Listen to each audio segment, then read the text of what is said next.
why most people never open the shop, because they can't figure out what to sell. And they spend months or sometimes years trying to think about what is the product that will sell, what will be trending.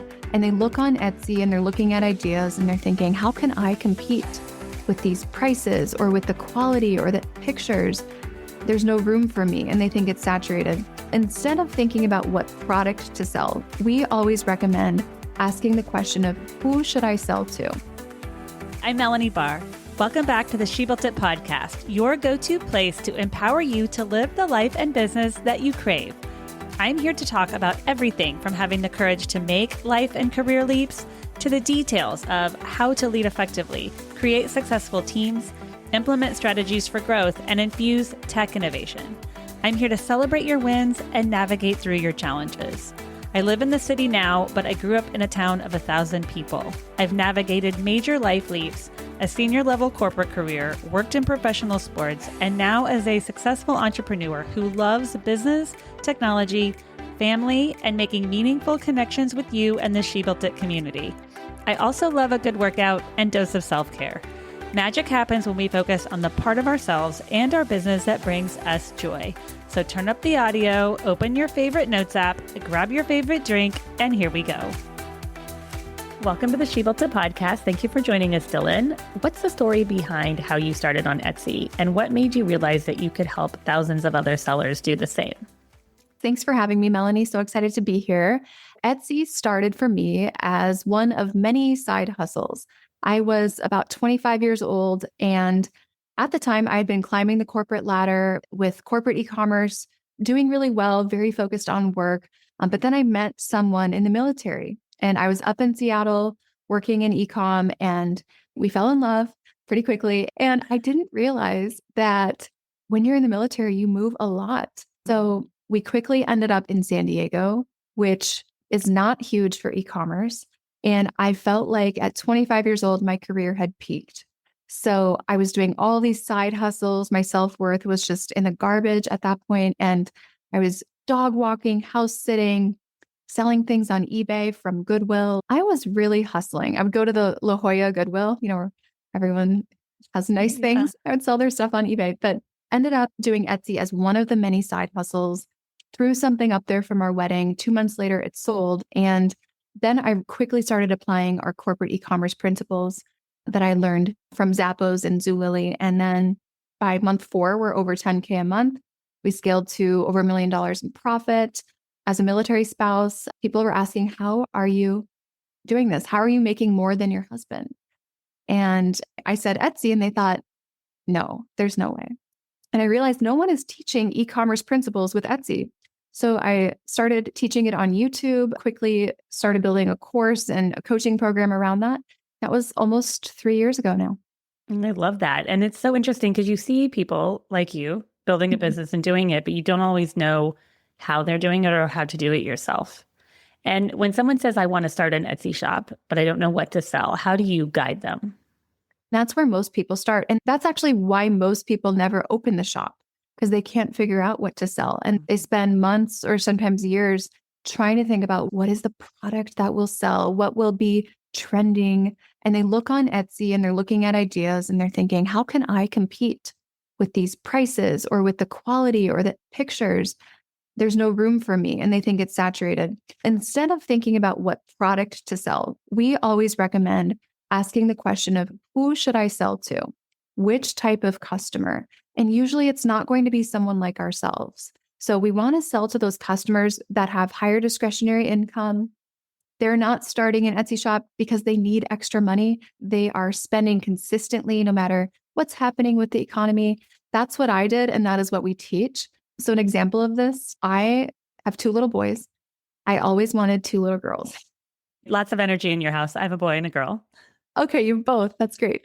A lot of boy energy. And I always wanted a girl. I happened to create floral nursery decor. I didn't have any use for this, but it was large flower walls that were $600 with a name on it that go above the crib. And it was that Pottery Barn mom. They spent $2,500 on a lucite crib. I would never have done that, but that was my customer. And that is what I recommend doing, is starting with the customer, building the product mix for them. I love that. And it's interesting because I mentioned I have a boy and a girl, and my daughter loves Canva and is online all the time. She loves art. And so I have been thinking about starting something with her to teach her how to grow a business, but also mix in her love of art. Mm. Because my mother was a kindergarten teacher for 29 years. She was almost an art major, but someone told her she probably wouldn't make much money in art. So she ended up getting a master's in education. But my mother loved art, and I think it skipped over me. I have more of the business mind, but my daughter will go into the garage and paint and makes these incredible things out of, I don't know. It's funny because I'll throw a box in the trash and I'll look down in her art table and I'll think, I thought I threw that away. She loves to make things out of anything that's in the house.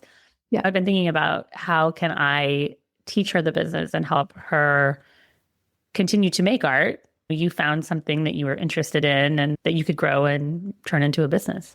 Etsy, it's a low barrier to entry. So I have had 14-year-olds who I work with, and I've had people in their 80s who I work with. As long as you have a parent who's overseeing it. Yes, it would be a fun thing to do with her Yeah. because Yeah. I'm finding fun and unique ways. And of course, as soon as she starts making money, then she's going to be very interested in continuing to grow it and do it together. Yeah, it's definitely worth it. And if you start with the customer in mind, that's a really smooth way to start for sure. You've helped shops go from 1,000 to 50,000 per month, a massive leap.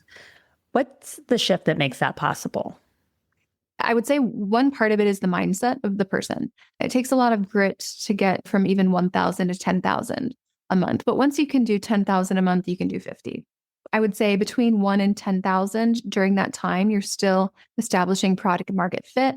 You can get to 1,000 a month with one good selling product, but to get from 1 to 10, it's going to take a little bit more success across your product mix. So a little more consistency, a little more balanced product mix. So I would say it's the mindset of grit, of not quitting. That's what stops most people because it's not a get rich quick scheme, like a lot of coaches will allude to. So it's hard work, consistency, the right customers, the right balanced product mix. We really want to have different listings that have different purposes. I think some people forget that in an Etsy shop, you want to have different listings, not just all mugs or all t-shirts. You want to have some listings where their purpose, like a loss leader. So its full purpose is to drive up the order number. Now that's not going to pay the mortgage. We need other listings that are driving up revenue. So thinking of your product mix like a team, right? We have some people playing one role, other people playing another role. Same thing with your products. And that's what it takes to get to 50K a month. Yeah, that's interesting. And it's probably a lower dollar amount product that will drive. But then Yeah, you also have to mix it with the higher dollar amount. totally. And an interesting story, I have someone who sells digital products and she did $117,000 in a month. And when she came to me, she had only been doing 200 to 300 a month. And you would think digital products, those are around $5. She has less than 200 listings. Yes, those are high velocity products for her, but then she added in some bundles that were $200. Now, if you sell 15 to 20 of those a day, now we scale much faster. So interesting. And when you decided to do the wall art, how did you decide who to sell to? I was consuming, this is back in 2016, 2017. So I was pregnant with my first child and I was obsessed with these mommy vloggers on YouTube. And I don't know if Erin Williams, Tara Henderson. Yes, I know of them. Yeah. And I was living vicariously through them. Erin had her daughter Skyla, and they do these full nursery tours. And Yes. that was the time for that. And so that was, in my mind, my customer. Yeah. Yeah. And it's so smart that you did that because having the product, but then also knowing who to market to, that Totally. blend is so important. Totally. What role does price strategy play in scaling? And what's one pricing mistake that you see sellers make?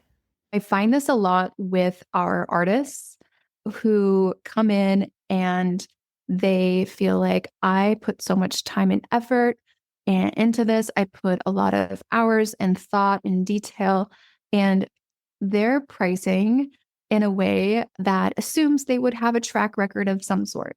But they feel like I'm an artist. I've never sold anything, but I'm an artist and I want to be paid for my time.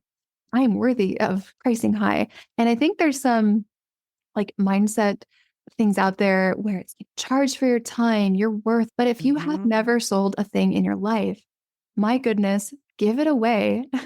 I would be willing to give it away just to get that customer feedback, start to get momentum. So I think a big mistake people make is they come out the gate putting all this effort into this business and they're charging as if there's some established brand with brand equity and they have none. That's so true. There's so much information out there. What other pieces of bad advice are you helping people unlearn about having a shop on Etsy?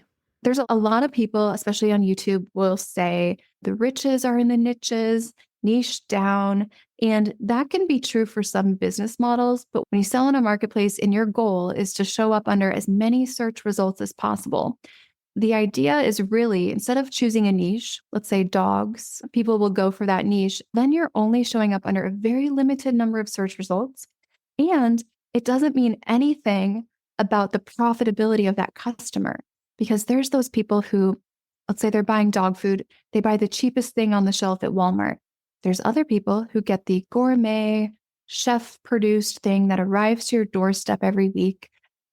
Very different types of customers. Sure, they both have dogs, but so instead we want to look to the customer and then serve them in many areas of their life, because maybe they have a dog and they also have kids.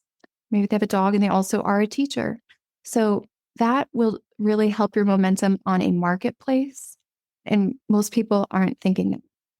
Yeah. And they might buy the high end product, but they might also buy the lower end product too. Exactly. Yeah. We limit ourselves because we think we have to be this specific niche and, oh, this doesn't fit in my shop. I would say lighten up, loosen up. You're coming up in search results. People are not coming to your shop directly. You're showing up in search results. So Etsy's a search engine. And Amazon sellers, honestly, they're a little bit better about this because they want to show up under search in Amazon. So they will have dog treats and hairbrushes in the same shop. Share with us a story about a shop owner who had doubts, but then followed your process and gained success. There's so many because everyone has doubts. I would say everyone has had doubts at some point and they wonder, is this going to work? I would say one that comes to mind, she's in North Carolina. She was a teacher. Her husband was having major struggles with addiction and she had little kids at home. And she was doing Etsy because she wanted to be able to spend more time with her kids and be home with them. And her initial products really were not up to the level they needed to be. So she was doing things with a Cricut and vinyl. The photography was probably the weakest point of her shop. And over a period of a summer, she was stuck at like 45 orders in the shop. We started to evolve her shop, use her laser in different ways. We introduced her to a profitable customer, which was the Stanley Cup collector. And she started making these nameplates. And she went from 45 sales to about 4,500 in about a month with that. Wow. Wow. As you said that, I thought about my shelf from my daughter, primarily of Stanley Cups that we have in our pantry. The entire Stanley Cup shelf, which we have in our house. Oh, they take up so much room. They do. I know you're looking for the organizers and all the things. Looking back on your journey, what mindset shift helped you the most to go all in and create your business? The mindset shift for me happened about 4 months into having my shop and where it was actually seeing momentum. I had been trying that entire year to get a job with Petco headquarters, and they're just a little bit northern San Diego. And it had taken me 10 months of interviewing and going through the process to finally get this dream job offer. And it was for more money than I had ever made before. And I had to make a decision. My Etsy shop was like about 10K a month, but not stable enough. I didn't have years of this under my belt. And I had to make a decision. And I was trying to push the decision off. It was right around Christmas time. Everyone was telling me, take the job. Like, you're only 25, take the job. You have so much more to learn than to start a business on your own at this age. Even my dad said that. And then I found out, it was like a couple of days before Christmas, that I was pregnant with my first son. And I thought, oh my goodness, I will take this job and have to go on maternity leave in 8 months. I can't do that. So that was the point where I made the decision. This income, it was like 110,000 at the time. It was a lot to me then. I have to make my shop hit 110 in profit. And then this will all be worth it. I love that goal. And it's interesting how the universe pushes us in certain directions. You're thinking about this major decision, and then you find out you're going to be a mom. Yes. Yeah. And that changed everything. Magic happens when we focus on the part of ourselves and our business that brings us joy. We've talked a lot about business today. What is one thing that you do to make sure that you're finding and living your joy? Oh my goodness. So now my business looks very different. 41 people in our company. We're in Slack. It's a global team. And it's so fun to build like this Slack culture. You can be remote and work from home, yet feel so connected to people. And we'll be on an interview. We do these group interviews with salespeople, and my sales manager and Nora and I were listening to all these people say these things, and we're just going back and forth about what our thoughts are. And it's just so fun. And so I think like the culture of a remote team, but connecting over humor and work hard, play hard. Yeah. That brings me joy. Yeah. And if someone wanted to work with you, how do you work with clients? Yeah. So we do private coaching for your Etsy shop. So if you have no idea what to do, what to sell, who to sell to, we help you with that, all the way up to sellers doing up to 8 million per year. So we work with all levels, and it's private mentorship, and we can chat with you more on a free call with us. And you can do that on our website. And please share with our listeners how and where we can find you. So Instagram is Dylan Jahraus, Jahraus. And then TikTok is my new thing, which I did not think business owners would be active on TikTok, but it's blown up. We're close to 100,000 over the last 3 months. TikTok is another new place. And then our website, and we have a contact form in the website if you want to have a more in-depth conversation. Thank you for joining us today. I'd love to hear from you. Reach out to me at hello@shebuiltit.com, on our She Built It website, or at She Built It on social. Thank you to my editor, Rich Streffolino, who always makes us sound good. Until next time, let nothing stop you from experiencing the life and business that you crave.